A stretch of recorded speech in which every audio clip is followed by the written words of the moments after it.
Արդյոք անբուժելի է միգրեն կոչեցելը, ի վերջո որն է այն, արդյոք մարդիկ, ովքեր պնդում են, որ ունեն միգրեն, իսկապես ունեն միգրեն, եւ միգրեն ունենալու պարագայում որոնք են ճիշտ ու գրագետ բուժական մոտեցումները։ Այս ամենի մասին է լինելու նևրոլոգիկայի այսօրվա թողարկումը։ Դուք Dr. Strom YouTube-յան ալիքում եք, առաջարկում եմ միանալ, բաժանորդագրվել մեր ալիքին, այս եւ մեր մյուս նախագծերի հետագա թողարկումները բաց չթողնելու համար։ Իսկ ես Նյարդաբան Դավիթ Ալոյանն եմ եւ այսօր պատմելու եմ միգրենի մասին։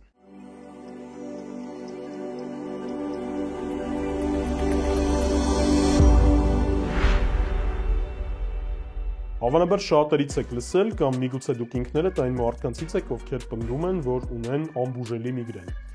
Ինչից է եկել այս պնդումը, այն եկել է նրանից, որ միգրենը ոչ թե սովորական հասարակ գլխացավ է, այլ յուրահատուկ նեյրոանոթային, նեյրովասկուլյար հիվանդություն է,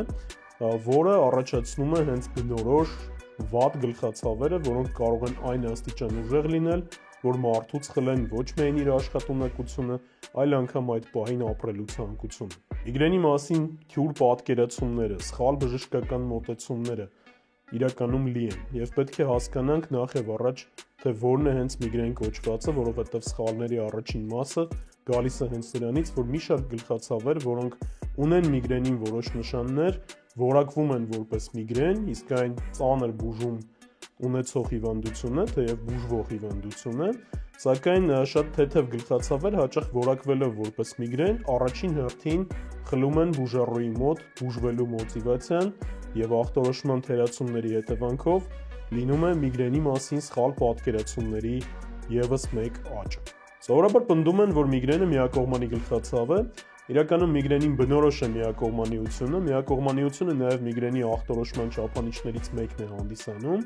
սակայն բոլոր միակողմանի գլխացավերը չէ, որ միգրեն են։ Ոչ միգրեն միակողմանի գլխացավերի օրինակներից են կլաստերային գլխացավը, երբ կա արտահայտված ցավ ակնագնդի հատվածում, հարկ թեյին խոռոչների, օրինակ հայմորյան կամ ճակատային խոռոչների բորբոքման պայմանավորված միակողմանի ցավերը, պարոքսիզմալ հեմիկրանյան, որի մասին կլինի առանձին թողարկում, ինչու՞ չէ նաև ցերվիկոգեն գլխացավ, այսինքն պարանոցացին գլխացավ, որը սկսվում է պարանոցի հետին հատվածներից եւ կարող է տարածվել դեպի գլխի աչքես։ Իսկ ինչպես է ախտորոշվում միգրենը։ Միգրենը ախտորոշվում է գլխացավերի միջազգային դասակարգման համապատասխան ախտորոշիչ չափանիշների հիման վրա։ Այդ չափանիշները 5-ն են։ Առաջինը վերաբերվում է միգրենի նոպաների գլխացավերի հաճախականությանը։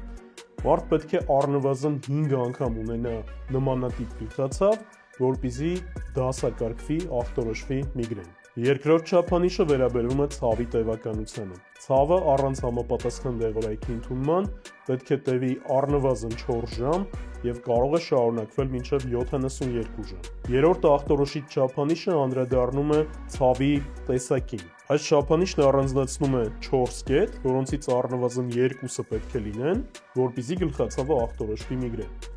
Այդ 4 կետերն են. միակողմանիությունը, ցավի ժամանակ պուլսացիան, այսինքն դա հասարակ բուտ գլխացավ չէ, ակտիվանալը, ավելանալը ցավի, ուժեղանալը ֆիզիկական ծանրաբեռնման ժամանակ եւ ցավի արտահայտվածությունը։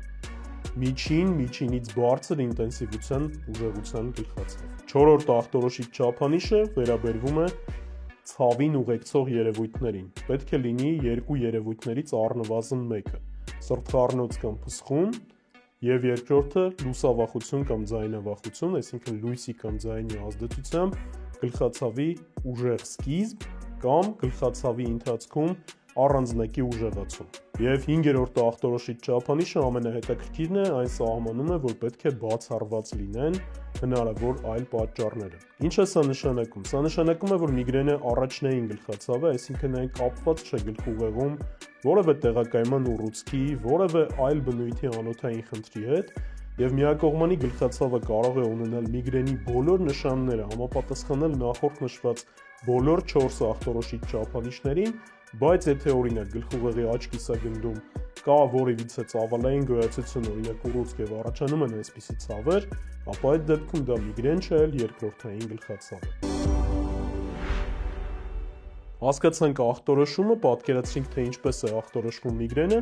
Անցնենք բուժական մոտեցումներին։ Շատ բուժառուներ եւ շատ մարդիկ պնդում են, որ միգրենը անբուժելի է, քանի որ երբևէ չեն ստացել adekvat բուժում միգրենի հետ կապված։ Իսկ ո՞րն է adekvat բուժումը։ Adekvat բուժումը միգրենի պարագայում ոչ միայն տվյալ պահին գլխացավ ունենալու դեպքում ցավազրկումն է, այլ նաև մի քանի աստիճանի այլ բուժում անցնելն է։ Բացի ցավազրկումը կա նաև պրոֆիլակտիկ բուժում հասկացությունը,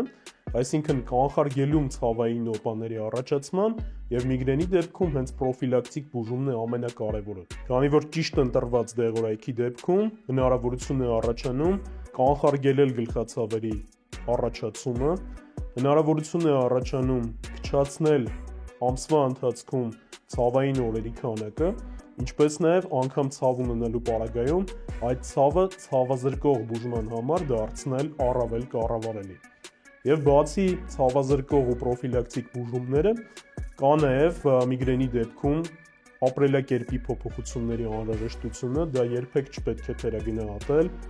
առողջ քունը, առողջ սնունդը, ֆիզիկական ծանրաբեռնման բալանսավորումը, ստրեսի կառավարումը միգրենի բուժման մեջ կարևոր դերակատարում ունի։ Եվ եւս մի կարևոր հանգամանք սննդի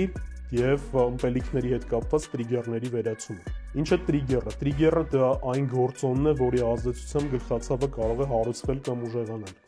Սննդի տարբեր տեսակներ, ինչպես օրինակ հնեցված պանիրները, ապխտած սննդամթերքը, երշիկը, նրբերշիկը, վարդագույն պարունակող մսամթերքը, որի մեջ կան ազոտային համապատասխան միացություններ, շոկոլադը, գինին կարող են բերել միգրենի ցավի առաջացման կամ սրացման։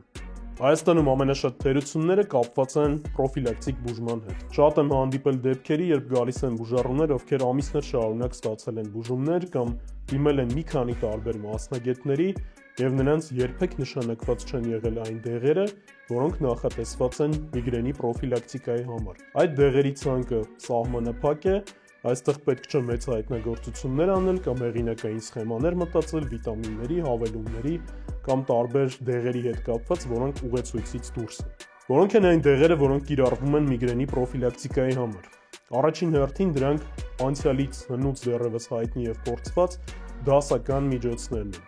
Այստեղ պետք է խոսենք առանձնահատուկ 4 դեղի մասին եւ կոչ եմ անում ինքնաբուժմամբ չզբաղվել, ոչ մի դեպքում այս դեղորայքը ինքնուրույն չընդունել, քանի որ այս դեղորայքից յուրաքանչյուրը ունի ռիսկեր, հակացություններ եւ ցանկացած մարդու համար պետք է ընտրվի անհատապես։ 4 դեղ տարբեր ազդեցության մեխանիզմներով։ Տոպիրամատ։ Տոպիրամատը հնում կիրառվում էր որպես հակաէպիլեպտիկ դեղ, այն ունի հակացնցումային ազդեցություն եւ կարգավորում է նյարդային հաղորդականությունը, քանի որ միգրենը երրորդյակ նյարդի եւ գլխուղեղի համապատասխան անոթների միջև կապն է, ավելորդ իմպուլսների առաջացումն է, որի հետևանքով տեղի ունենում գրգռում եւ տոպիրամատը կանխարգելում է հենց ավելորդ իմպուլսների առաջացումը։ Ամիտրիպտիլին, հին սերնդի տրիցիկլիկ հակադեպրեսանտ, շատ մասնագետներ ամիտրիպտիլինից վախենում են, քանի որ այն կարող է ունենալ տարբեր կողմնակի էֆեկտներ, սակայն գրագետ մոտեցման դեպքում այդ կողմնակի էֆեկտները կարող են չեզոքացվել կամ օգտագործվել իշահ բուժառուի, իսկ ամիտրիպտիլինը լինելով հակադեպրեսանտ ունի ուժեղ ցավազրկող պոտենցիալ, կարգավորում է սերոտոնինային համակարգը, որը միգրենի պաթոգենեզի, այսինքն ցավի առաջացման բուն օղակի մեջ է մտնում։ Պրոպրանոլոլ, մետապրոլոլ, բետա բլոկատոր դեղեր, որոնք հայտնի են տարբեր բրենդային անվանմամբ, այս դեղերը ազդում են անոթների վրա, նրանք ունեն նաև հակագերջնշումային ազդեցություն եւ կարող են սրտի զարկերի քանակը կչացնել։ 4-րդ դեղը դասականներից վերապամիլն է։ Վերապամիլը կալցիումի անտագոնիստ է, այն ունի որոշակի ազդեցություն եւ զարկերակային ճնշման վրա, բայց միգրենիկ դեպքում, հատկապես աուրա ունեցող միգրենի, այսինքն այն տեսակի միգրենի, երբ ցավից առաջ տեսողական որոշ պատկերներ են լինում, հատկապես աուրա ունեցող միգրենի դեպքում վերապամիլը ազդում է բջիջների թաղանթների ակտիվացման վրա։ Սրանք հին սերնդի դասական միջոցներն են, սակայն կան նաեւ նորարարական մոտեցումներ։ Մյուս ավելի նոր սերնդի դեղերի մասին խոսելուց առաջ մի փոքր ավելի մանրամասն միգրենի ցավի առաջացման մասին։ Միգրենի ցավը միակողմանի ցավը սովորաբար համընկնում է երրորդյակ նյարդի ճյուղերի տեղակայման հետ։ Երրորդյակ նյարդը ունի ճյուղեր, որոնք որ նյարդավորում են դեմքի, գլխի համապատասխան հատվածները, եւ երրորդյակ նյարդը փոխկապակցված է հատկապես գլխի ներսում, փոխկապակցված է նաև անոթների հետ։ Երրորդ նյարդի կողմից արտադրվում է մի նյութ, այն կոչվում է CGRP, կալցիտոնինի գենի հետ փոխկապակցված պեպտիդ, որը բերում է նրան, որ անոթների պատերում առաջանում են բորբոքային ռեակցիաներ, որոնք էլ որ հանգեցնում են անտանելի ցավի։ Եվ ահա այս նորագույն միջոցները տարբեր ձևերով ազդում են CGRP եւ անոթային համակարգի վրա։ Նրանց մի մասը բլոկավորում է CGRP ընկալիչը, ռեցեպտորը, ինչպես օրինակ նորագույն սերնդի դեղեր հեպանտները, կամ դրանք մոնոկլոնալ հակամարմիններ են, այսինքն հատուկ սինթեզված հակամարմիններ են CGRP-ի հանդեպ, ինչպես օրինակ նորագույն սերնդի մի շարք այլ միջոցներ։ Դրանք տարատեսակ հակամարմիններ են, որոնք երկար բարդ անուններ ունեն, որոնք ավարտվում են ZUMAB վերջավորությամբ։ ZUMAB-ը, MAB-ը մոնոկլոնալ անտիբոդի, մոնոկլոնալ հակամարմիններ են, եւ այդ ZUMAB-ները հայտնի են եվրոպական երկրներում տարբեր բրենդային անվանումներով, ինչպես օրինակ Ajovy, Aimovig-ը եւ այլն։ Դրանք ներարկվում են ամիսը 1 անգամ, իսկ հեպանտները ընդունվում են ամենօրյա ռեժիմով եւ դրանք տարբեր ձևերով ազդում են CGRP համակարգի վրա, թույլ չտալով, որպեսզի առաջանա միգրենին բնորոշ ցավը։ Եվ այսպես հեպանտները եւ մոնոկլոնալ հակամարմինները տարբեր եղանակներով ազդելով CGRP համակարգի վրա բերում են նրան, որպեսզի չառաջանա միգրենին բնորոշ գլխացավեր, լինի պրոֆիլակտիկա։ Մոնոկլոնալ հակամարմինները ընդունվում են ներարկման ձևով, ամսական 1 անգամ, այնուհետև պարբերականությունը փոխվում է, իսկ հեպանտները ամենօրյա ընդունման պերօրալ, այսինքն բերանացի ընդունման դեղեր են հանդիսանում։ Սակայն սա եւս պանացեա չէ եւ ինքնանշանակումներ չպետք է արվեն եւ յուրաքանչյուր անհատական դեպքում հենց բուժող բժշկի կողմից պետք է ընտրվի, որ ժամանակն է եկել անցում կատարելու հեպանտների կամ մոնոկլոնալ հակամարմինների։ Եվ խոսենք նաև բոտուլոտոքսինի հետ կապված նորաձև մեթոդ, որի հետ կապված կան նաև մի շարք վերապահումներ։ Ըստ բրիտանական միգրենի բուժման պրոտոկոլի, այսինքն ուղեցույցի, որտեղ սահմանվում են բուժական քայլերը, բոտուլոտոքսինը համարվում է ոչ առաջին ընտրության մեթոդ։ Այո, այն ունի էֆեկտիվություն, սակայն կա բուժման, դեղորայքի ընդունման որոշակի հաջորդականություն, որից հետո նոր միայն որպես հերթական քայլ դիտարկվում է բոտուլինոթերապիան։ Ինչ է անում բոտուլինոթերապիան։ A տիպի բոտուլոտոքսինը ներարկվելով համապատասխան նյարդային վարչավորությունների պրոյեկցիա բերում է նրան, որ երրորդ նյարդի համակարգում նորից առաջանա ավելորդ իմպուլսների արգելակում։ Նշվում է, որ էֆեկտը կարող է տևել մինչև 6 ամիս, պրոցեդուրաները պետք է կրեն շարունակական բնույթ։ Արդյունքները տարբեր մարդկանց մոտ տարբեր տոկոսով հաջողություն են գրանցում, բայց ամենակարևորն է, որպեսզի արվի համապատասխան եղանակով PRIMT պրոտոկոլին համապատասխան, կա PRIMT 1 եւ PRIMT 2 պրոտոկոլները, որոնք որ համապատասխանաբար 22 եւ 37 կետով արվող միջամտություններ են։ Եվ ամենավերջում, միգրենի հետ կապված մի կարևոր բան։ Մենք խոսեցինք անհատականացված բուժման եւ անհատականացված մոտեցման մասին։ Տեսանք, որ կան բազմաթիվ դեղեր, որոնք կարող են կառավարել միգրենի ցավը։ Եկեք հասկանանք նաև մի կարևոր բան։ Միգրենը ոչ թե անբուժելի հիվանդություն է, այլ քրոնիկ ընթացքով հիվանդություն է, ունենում է սրացումներ, ունենում է ռեմիսիաներ, այսինքն հետնահանջներ, եւ ճիշտ գրագետ ընտրված բուժման նպատակը այն է, որպեսզի մենք ունենանք երկարատև, երկարաժամկետ եւ մնայուն ռեմիսիա։ Միգրենը որևէ տեսակի ինֆեկցիա չէ, որը հնարավոր լինի վերացնել 10 օր դեղորայք ընդունելով։ Սակայն պնդել, որ այն անբուժելի է, նշանակում է խաչ քաշել մարդկանց հույսերի վրա։ Այն նշանակում է մարդկանց թողնել միայն ցավազրկող դեղորայքի հույսին, այն դեպքում, երբ կան բազմաթիվ բուժական մոտեցումներ, եւ այդ բուժական մոտեցումները ինչ-որ սովորական վիտամինները կամ միոռելաքսանտները չեն։ Միգրենը բուժելի է եւ կառավարելի է, եթե դուք դիմել եք ճիշտ մասնագետի, որը կարողանում է ձեզ բացատրել, թե ձեր դեպքում որոնք են նախընտրելի դեղերը, ինչ ռիսկեր են դրանք պարունակում, երբեմն երկարատև ընդունման դեպքում ինչպես պետք է կառավարել եւ կարգավորել դրանց դեղաչափերը։ Միգրենի մասին կլինի նաեւ երկրորդ թողարկում, որտեղ մենք մանրամասն կխոսենք նաեւ ցավազրկման առանձնահատկությունների մասին։